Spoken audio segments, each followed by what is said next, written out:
Israel doesn't want war. Apparently, that's the message that the Iranian foreign minister said that Netanyahu asked Putin for Russia to relay to Iran. Now, I would argue that if Israel actually didn't want war, they would show it instead of having to make claims like this. In fact, the more that they say that they don't want war, the more that I think that it's a smokescreen in preparation for the next attack. Exactly as we saw the last time that the US and Israel attacked Iran back in June. Now, you may look at this and say, well, Israel just agreed to a ceasefire deal with Hamas. Clearly, that is a way for them to show that they want some sort of peace. But if you look into the agreement that was made, yes, there's a ceasefire. Yes, there is a little bit of a withdrawal of Israeli troops.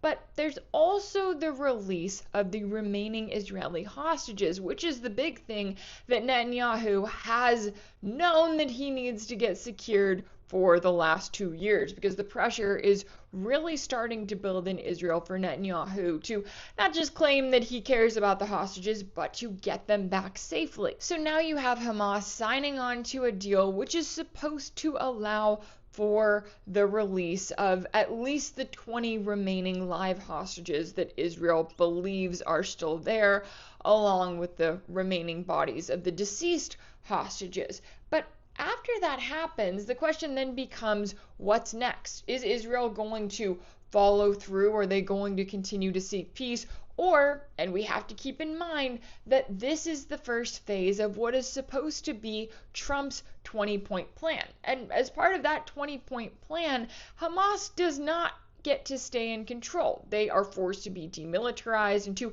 essentially be disbanded. They are not supposed to be allowed to have any sort of a presence in a future government of Gaza. So while yes, it's true that we have a ceasefire for really as long as Israel will allow it, the two things that I'm concerned about going forward are that, one, you see Israel get the hostages back and then claim that, oh, Hamas didn't really want to work with us, and then they go right back to some sort of an attack.